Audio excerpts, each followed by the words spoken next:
하나님 아버지 감사합니다. 예루살렘 찬양대가 아버지의 영광을 노래했습니다. 아버지여 모든 영광과 존귀를 홀로 받아 주시옵소서. 이제 저희 모두는 하나님의 음성을 기다립니다. 부족한 종을 말씀 전하는 도구로 세워 주셨으니 이 사명 잘 감당하도록 날마다 가르쳐 주시고 깨우쳐 주시옵소서.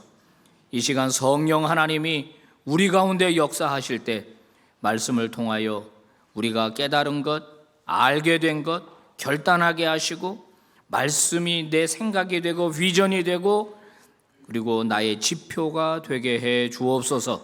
예수님 이름으로 기도 올리옵나이다. 아멘. 자, 오늘은 위대하신 하나님이라는 제목으로 말씀을 증거합니다. 오늘부터는 교회 학교 본문과 제목과 똑같이 합니다. 그래서 여러분이 집에 가셔서 혹시 여러분의 자녀들과 주일학교 가서 무슨 말씀 들었니 하면 주제가 같을 거예요. 또 가정에서 그렇게 하시도록 우리가 본문과 제목을 똑같이 가져간다는 점 여러분이 꼭 생각하시고 가정에서 말씀을 더 아이들과 많이 나눌 수 있기를 바랍니다. 여러분, 사람에게는요 감각이라는 것이 있습니다. 이 감각은요 우리가 생존하기 위해서 꼭 필요한 겁니다. 우리가요 어떤 것들을 인식할 때 그때 바로 활용되는 게 우리의 감각이에요. 춥다, 덥다, 뭐 짜다, 맵다, 이런 것들 다 감각을 통해서 우리가 감지하는 거거든요. 아이가 이제 태어나잖아요. 그러면 아이의 감각은 아주 작게 시작이 됩니다. 그러다가 성장을 하면서 점점 감각의 차원이 이제 확장이 되는 거죠. 그래서 만약에 인간에게서 어떤 감각이 제거된다, 사라진다라고 하는 것은 결국 이 소멸을 의미하는 거예요. 소멸. 감각이 굉장히 중요하죠. 자, 이 감각뿐만 중요한 게 아니라 이 영적인 감각도 매우 중요합니다. 왜 그런가? 영적인 감각을 통해서 하나님을 인지하고 하나님과 교제를 할 수 있기 때문에 그래요. 하나님은 창조주시고 만물의 근원이십니다. 그래서 우리가 영적인 감각이 축소되거나 망가지지 않도록 관리하는 게 너무 중요하죠. 영적인 감각이 여러분 이제 문제가 생기면은 어떤 현상이 일어나는 줄 아십니까? 일단 감동과 감격이 사라지게 되고 굉장히 메마른 인생이 됩니다. 하나님을 인지하지 못하니까, 하나님의 은혜를 인주하지 못하니까 그 예배가 지루해지고 짐처럼 여겨지고 찬송의 감동이 사라지고 감격이 사라지게 되는 거예요. 그러면 사람이 드라이해져요. 여러분이 뿌리가 썩어가는 나무 있지 않습니까? 지금 당장은 잘 모르지만 시간이 지나면서 전체에게 영향을 미쳐요. 마찬가지입니다. 우리의 영적인 감각이 사라지면 겉으로는 멀쩡한 것 같은데 이 속부터 썩기 시작하는 거예요. 그러면 치명적인 장애가, 영적인 장애가 이제 생기게 되는 거예요. 우리의 영적인 감각이 사라지는 게 뭐냐면 심판입니다. 하나님의 심판이에요. 자, 이사야서 6장 9절에서 10절이 바로 그 지점을 우리에게 알려주고 있습니다. 여기서 눈이라고 하는 것, 귀라고 하는 것, 마음이라고 하는 것, 이게 다 영적 감각을 말하는 거예요. 자, 같이 봉독해 볼까요? 시작. 너희가 듣기는 들어도 깨닫지 못할 것이요 보기는 보아도 알지 못하리라 하여 이 백성의 마음을 둔하게 하며 그들의 귀가 막히고 그들의 눈이 감기게 하라. 염려하건대 그들이 눈으로 보고 귀로 듣고 마음으로 깨닫고 다시 돌아와 고침을 받을까 하노라. 네, 우리 예수님도 수차례 경고하셨죠. 너희의 마음이 둔하여지지 않도록 주의하라. 마음이 둔해져 버리면 영적 감각이 떨어지게 되고 그러면 하나님과의 영적 교제가 끝나기 때문에 내 마음이 둔해지는 걸 너희가 조심해야 된다, 잘 관리해야 된다라고 말씀하신 겁니다. 성도 여러분, 여러분의 영적 감각은 어때요? 눈으로는 잘 보이고 귀는 잘 들리는데 여러분의 눈으로 하나님을 잘 보고 계셔요? 하나님의 음성 잘 듣고 계셔요? 그렇다면 영적 감각에 살아있는 거지만 만약에 그렇지 않다면 미안하지만 병든 게 틀림이 없습니다. 이거 빨리 회복해야 됩니다. 빨리 되살아날 수 있기를 바라요. 어떻게 하면 좋을까요? 오늘 96편은 우리에게 노래에 대해서 이야기하고 있어요. 1절입니다. 봉독해 볼까요? 시작. 새 노래로 여호와께 노래하라. 온 땅이여 여호와께 노래할지어다. 자, 여호와께 노래를 하는데 어떤 노래로? 새 노래입니다. 옛 노래가 아니라 새 노래예요. 이제 찬양팀이 새 노래 가지고 이제 찬양 인도하면 가끔 불평하시는 분들 있죠. 왜 우리 모르는 걸 이렇게 자꾸 해? 근데 새 노래로 하라고 그랬다고. 새 노래로. 왜 새 노래로? 하나님의 은혜가 매일 새로우니까. 옛날 노래 가지고는 다 담아내지를 못해요. 그러니까 성도는 기본적으로 새 노래에 대하여 열려 있어야 돼요. 새 노래를 배우려고 해야 돼요. 적어도 따라 부르지는 못하지만 그 리듬이나 곡조나 가사를 마음으로 동의하면서 함께 불러야 돼요. 새 노래입니다. 자, 노래 부르는 대상은 누굽니까? 온 땅입니다. 즉 나만 노래 부르는 게 아니라, 너만 노래 부르는 게 아니라, 인간만 노래하는 게 아니라 온 피조물, 온 땅에 있는 모든 피조물, 나무며 꽃이며 풀이며 돌이며 바위며 진흙이며 모든 하나님의 피조물들이 다 하나님을 노래하라. 이게 이 본문 1절 대단한 겁니다. 이 대단한 이 내용이에요. 그러면 그 노래하는 하나님이 어떤 하나님이냐? 4절과 5절입니다. 읽어볼까요? 시작. 여호와는 위대하시니 지극히 찬양할 것이요 모든 신들보다 경외할 것이며 만국의 모든 신들은 우상들이지만 여호와께서는 하늘을 지으셨음이로다. 아멘. 여호와는 어떤 분이다? 위대하신 분이다. 여러분 여호와의 위대하심을 언제 느껴보셨을까요? 아, 하나님은 진짜 위대하신 분이다. 하나님은 광대하신 분이다. 그분은 창조주시다. 이거를 내 뼛속까지 느껴보신 적이 언제일까요? 어떤 분이 그럽니다. 목사님 천둥번개 칠 때 저는 종종 느낍니다. 무서워가지고 말이에요. 어떻게 느끼든지 간에 여호와에 대한 인식, 그분에 대한 이 위대하심을 경험하는 것과 경험하지 않는 것은 신앙의 수준을 갖다가 결정을 하게 되는 겁니다. 성도 여러분, 다시 묻습니다. 여러분 위대하신 하나님을 알고 그냥 형식적으로 노래하는 게 아니라 정말 전인격적으로 내 몸과 마음과 내 모든 것들을 다해서 그 하나님을 찬양해 보신 적이 언제인가요? 여러분이 지금 생각해내지 못한다면, 또 오래전이라고 한다면 내 믿음을, 내 신앙을 한번 꼭 점검해 볼 수 있기를 바라요. 지금 영적인 감각이 점점 둔하여 가고 있는 겁니다. 자, 성경에요, 위대한 하나님을 경험하고 가슴 벅차게 노래한 장면이 출애굽기 15장에 나오거든요. 여러분 잘 아시는 대로 이집트에서 하나님께서 이스라엘 백성들을 탈출시켰습니다. 그래가지고 어디로 인도했냐면 홍해 앞으로 인도를 했어요. 근데 뒤에서 변심한 바로가 전차부대를 출동시켰습니다. 전차부대가 점점 가까워 오고 있죠. 앞에는 홍해 바다입니다. 양쪽은 협곡입니다. 오갈 데가 없어요. 공포에 질린 이스라엘 백성들이 그 자리에서 원망하고 불평하고 그곳으로 인도해낸 모세를 돌로 치려고 했습니다. 자, 이때 하나님이 당신의 위대하심을 드러내는데 홍해 바다에 길을 내시잖아요. 거기에 길이 있을 줄 누가 알았냔 말이에요. 그걸 누가 할 수 있냔 말이에요. 밤새도록 동풍이 불어서 바닷물을 물러가게 하고 이 바닥을 드라이하게 만들어서 마른 땅처럼 이스라엘 백성들이 그 홍해 바다를 건너가게 했거든요. 근데 이집트 군대가 쫓아옵니다. 거의 뒷공무니가 따라잡히려고 해요. 마지막 사람이 홍해를 싹 건너 올라가고 이집트 전차 부대가 그 바다 한가운데 들어왔을 때 하나님께서 물을 확 합치셨어요. 전부 다 수장됐습니다. 순간 이스라엘 백성들은 함성을 질렀을 겁니다. 그리고 누가 먼저랄 것도 없이 그들은 노래를 부르기 시작합니다.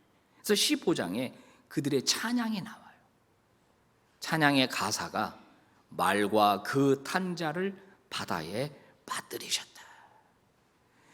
죽을 수밖에 없는 운명이었고 코너에 몰렸는데 하나님의 위대하심과 그 능력으로 우리를 구해주시고 적들을 바다에 수장시켰다. 그들은 가슴 벅찬 찬양과 노래를 불렀거든요. 그 전에 알던 하나님과 그 이적을 경험한 하나님은 다른 분입니다. 여러분, 그 신앙의 차원이 달라지게 된 거예요. 저도 제 얘기를 좀 해서 죄송합니다마는 제가 30살이 넘어서 31살 때로 기억이 됩니다. 다니던 회사를 그만두고 하나님의 부름을 받고 뜨거운 가슴을 안고 신학교에 들어갔습니다. 그때 이미 결혼을 했었기 때문에 낮에는 일을 할 수밖에 없었고 밤에 이제 야간 신학교에 들어가서 공부를 했습니다. 금요일만 되면은 이제 영락기도원에 올라가서 집회가 끝나면 산에 올라가서 기도를 했었는데요. 한 번은 산에서 기도하다가 큰 은혜를 제가 경험했습니다. 그때는 그 산기도가 유행이었었어요. 두 손을 들고 그 밤에 주야 하면서 나라와 민족을 그렇게 걱정하며 기도했고, 그리고 이제 교회들을 위해서, 한국 교회를 위해서 기도했고, 그 다음에 내 자신을 위해서 기도할 수밖에 없었죠. 과연 하나님이 나를 어떻게 쓰실까? 나는 과연 하나님의 쓰임을 받을 수 있을까? 이런 거 생각하면서 막 기도를 했었습니다. 그리고 새벽에 내려왔는데 어느 날 금요일이었어요. 그날 저는 그때의 감격을 지금도 잊을 수가 없습니다. 인간은 유한하지 않습니까? 죄인이지 않습니까? 인간 안에 여러분 하나님을 담을 수 있다고 생각하시지 않겠죠? 하나님은 위대하시고 광대하신 하나님이니까, 그죠? 우리가 측량할 수 없는 분인데 그 하나님께서 그날 제 안에 들어오셨다고 저는 생각했습니다. 근데 그때 전율이 일어나고 격동이 일어나기 시작했습니다. 누군가가 카메라로 저를 찍었다면 진짜 볼만했을 겁니다. 아무도 없는 그 캄캄한 밤에 혼자서 눈물 콧물 다 흘리면서 그때 불렀던 찬양이 찬양하라 내 영혼아, 찬양하라 내 영혼아, 막 하나님을 찬양했습니다. 하나님의 그 위대하심이 느껴졌어요. 그리고 나 같은 걸 찾아와 주신 게 너무 감사했습니다. 그때 제가 찬양하다가 이렇게 찬양하는데 나무가 보였습니다. 너도 빨리 찬양해. 미친 거죠, 거의. 돌들이 너는 왜 가만히 있냐, 너희들도 찬양해. 다 같이 시작, 찬양하라 막 이러면서 막 하나님을 찬양했어요. 그날 저에게 영적인 변화가 일어났습니다. 하나님을 더 뜨겁게 사랑하게 됐어요. 이제 방송에서도 제가 이 얘기를 했던 겁니다. 그리고 주님 그러면 가슴이 차르르 하면서 눈물이 쭉 난 거예요. 교회를 사랑하게 되고 주님을 사랑하게 되고, 그리고 사역하는 게 너무 감사하고 한 번도 경험해보지 못하는 놀라운 일들을 경험했어요. 성도 여러분, 우리의 이 영적인 이 감각이라고 하는 게 이게 하나님을 경험하면 경험할수록 더 깊어지는 것 같아요. 물론 저는 제가 경험한 것입니다. 여러분도 여러분 인생에서 꼭 그런 하나님을 한 번쯤 경험해 보기를 부탁드립니다. 어떤 때는 우리 성도들 이렇게 보면 우물 안에 개구리 같다고 느낄 때가 있어요. 내가 우물 안에서 보는 저 조그만 하늘이 전부라고 생각하죠. 더 광활한 하늘과 우주에 대하여 알지 못합니다. 그냥 내가 보는 걸로 판단하는 거예요. 이게 전부라고 생각하는 겁니다. 그러면서 도토리 키재기들 하고 있죠. 여러분, 나의 세계에서 벗어나야 합니다. 하나님의 세계에 대하여, 하나님의 위대하심에 대하여 여러분 모두 새롭게 눈뜨게 되기를 주의 이름으로 축복합니다. 아멘. 아멘입니다. 여러분 하나님의 위대하심에 눈뜨게 되면은요, 여러분의 인생이 위대해집니다. 우리의 인생이 위대해져요. 여러분, 다니엘이라고 하는 이 평범한 청년을 아실 겁니다. 10대 시절에 바벨론 포로로 끌려갔습니다. 아무것도 모르는 그냥 순진한 청년입니다. 이 친구가 이 바벨론에서요 엄청나게 탁월한 인생이 되거든요. 정권이 바뀌는데도 계속 이 넘버 2, 넘버 3 안에 들어가는 총리가 됩니다. 이 다니엘에 대해서 너무 우리가 평가절하되어 있는데 정말 대단한 사람이에요. 자, 이 다니엘이 위대해진 계기가 있죠. 하루는 그 나라의 왕, 제국의 왕인 느부갓네살이 꿈을 꿉니다. 그런데 꿈 내용이 생각이 안 나는 거예요. 우리 그럴 때 있잖아요. 굉장히 중요한 꿈인데 뭔지 모르겠어요. 그래서 바벨론의 최고의 석학들, 최고의 영험한 사람들을 다 불러 모아서 이야기를 합니다. 내가 꿈을 꿨는데 생각이 안 난다. 내가 무슨 꿈을 꿨는지 알아맞혀라. 뭐 황당하죠, 신하들이. 아니, 왕이시여, 그걸 우리가 어떻게 합니까? 왕이 말해줘야 우리가 해몽을 해드리지 꿈을 우리가 어떻게 알아냅니까? 그때 이제 하나님께서 다니엘에게 역사하시고 다니엘이 기도하고 친구들에게 기도 부탁하고 그날 밤에 환상으로 왕이 꾼 꿈을 그대로 보여주셨어요. 그 꿈이 이겁니다. 큰 신상 꿈을 꾼 거예요. 근데 이게 해괴망측한 게 소재가 다 달라요. 머리, 가슴, 허벅지, 정강이, 발. 저렇게 되어 있습니다. 순금, 은, 놋, 쇠, 진흙. 이게 뭘 의미하는 거냐? 해석을 해주는 겁니다. 지금은 바벨론입니다. 순금에 해당이 됩니다. 그런데 이 바벨론이 오래가지 않고 멸망하고 새로운 나라 페르시아가 열리게 됩니다. 이 나라도 계속 가는 게 아니라 헬라 제국이 들어서게 되고 헬라 제국도 멸망하고 로마의 시대가 열리게 됩니다.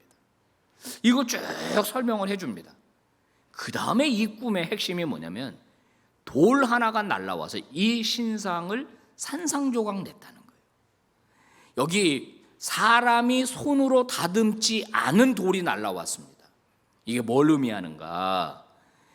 인간의 나라라고 하는 것이 지금 제국의 황제라고 하는 사람들이 자기 능력으로 나라를 세우고 만들고 하는 것 같지만 사실은 하나님의 힘에 의하여 나라가 멸망하기도 하고 선다는 것을 이 돌 통하여 부셔뜨리면서 알게 하신 거예요. 다니엘은 그때 제국의 왕에게 충성할 게 아니로구나. 하나님에게 충성해야 되겠구나. 이 생각을 하면서 하나님의 영광을 위해서 결심하거든요. 살기로. 그때부터 다니엘이 위대해진 겁니다. 최근에 하나님을 의지하고 위대한 삶을 살았던 분이 또 한 분 계십니다. 본회포 목사님 아시죠? 이 나치로 인해서 독일이 완전히 물들었을 때 여기에 저항했습니다. 독일의 기독교가 나치에 아부할 때 본회포는 저항했습니다. 이거는 아니다 그러면서 히틀러를 암살할 계획에 가담을 하다가 발각이 돼서 체포가 됩니다. 종전을 한 달 앞두고 45년 4월 9일 39살의 나이로 이분이 순교죠 거의. 사형장의 이슬로 사라지게 돼요. 이분이 마지막 감옥 생활하면서 그 엄혹한 그 시절에 그 감옥 속에서 그 죽음의 그림자가 짙게 드리운 그 순간 그는 눌리지 않았습니다. 그에겐 뭐가 있었냐면 하나님의 살아계심과 위대하심을 믿는 감각, 영적인 눈이 있었어요. 그때 그분이 지었던 시가 바로 이겁니다. 선한 능력으로. 여러분 이 찬양 아시지 않습니까? 그 선한 힘이 우릴 감싸시니 믿음으로 일어날 일 기대하네. 선한 능력이, 하나님의 선한 능력이 보이지 않던 시절인데 본회포 목사님은 하나님의 선한 능력이 있다고 보았습니다. 그리고 그 능력이 위대한 일을 만들어낼 것이다. 그 능력이 나를 감싸실 것이다. 하루 또 하루가 새롭다. 이런 이야기를 했어요. 도대체 뭘 본 겁니까? 뭘 느낀 겁니까? 이분은 도대체 뭘 보았기에 이런 이 노래를, 이런 시를 만들어낼 수 있냐는 거예요. 성도 여러분, 여러분에게 권면합니다. 주의 이름으로 권면합니다. 하나님의 위대하심에 여러분 눈뜨게 되기를 축복합니다. 그때부터 기적이 일어납니다. 그때부터 놀라운 일이 시작이 됩니다. 맹자 어머니가 아들을 가르치기 위해서 3번 이사했다는 거 여러분 다 알고 계시죠? 뭐 공동묘지 근처로 이사를 가니까 뭐 애가 맨날 뭐 상여지는 그런 놀이만 하잖아요, 그죠? 그러니까 안 되겠다 그래가지고 어디로 이사 가죠? 시장으로 이사 가니까 맨날 장사꾼 흉내만 내니까 안 되겠다 그래서 뭐 서당 근처로 이사 갔더니 얘가 공부를 잘하더라. 뭐 이런 얘기인데 새로운 해석이 있더라고요. 맹자 엄마가 일부러 공동묘지 근처로 이사를 갔다는 거예요. 왜냐하면 아이에게 죽음의 세계를 경험하게 해주는 것이 삶을 더 바르게 살 수 있는 길이라는 것을 알려주고 싶었다는 거예요. 자, 시장으로 이사간 이유가 있다는 거예요. 치열한 생존 경쟁의 현장을 아이한테 보여줘야 자기의 인생을 규모 있게 운영할 수 있을 거라는 것을 기대하면서 글로 이사를 갔다는 거예요. 그리고 마지막에 학교로 이사를 가니까 얘가 왜 공부해야 되는지를 알고 열심히 공부했다는 그런 이야기입니다. 한 어머니가 아들이 새로운 세계에 눈뜨기를 바라서 3번이나 이사 가서 아들을 훌륭하게 키웠다는 거 아닙니까? 성도 여러분, 하나님은 저와 여러분이 하나님의 새로운 세계에 눈뜨기를 간절히 바라셔서 우리에게 성령을 보내주셨어요.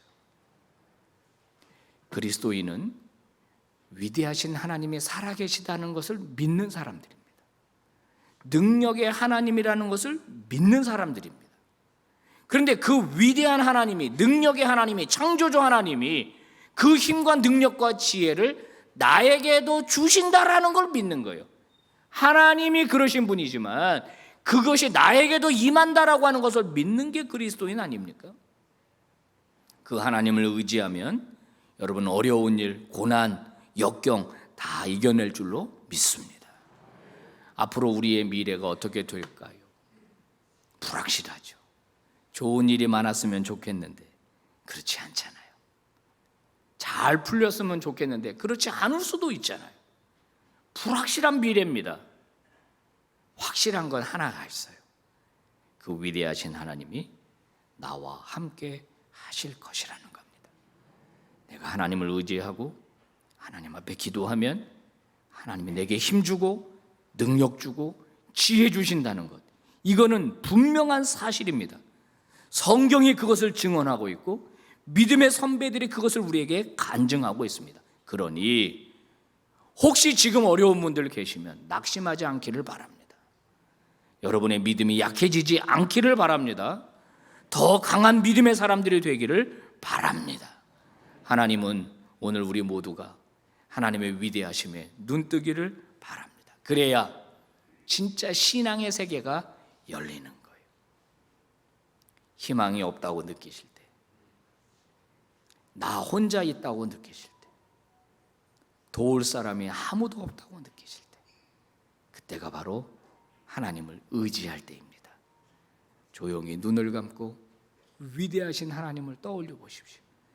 여러분이 생각하는 능력, 우리가 생각하는 위대하심보다 훨씬 더 크고 위대하신 능력의 하나님을 여러분 믿음으로 바라보시고 그 하나님께 의지하고 승리하는 우리 모두가 다 되시기를 바랍니다. 자, 오늘 주신 말씀 함께 봉독해 봅시다. 시작. 새 노래로 여호와께 노래하라. 온 땅이여 여호와께 노래할지어다. 아멘. 여호와께 노래하여 그의 이름을 송축하며 아멘. 그의 구원을 날마다 전파할지어다.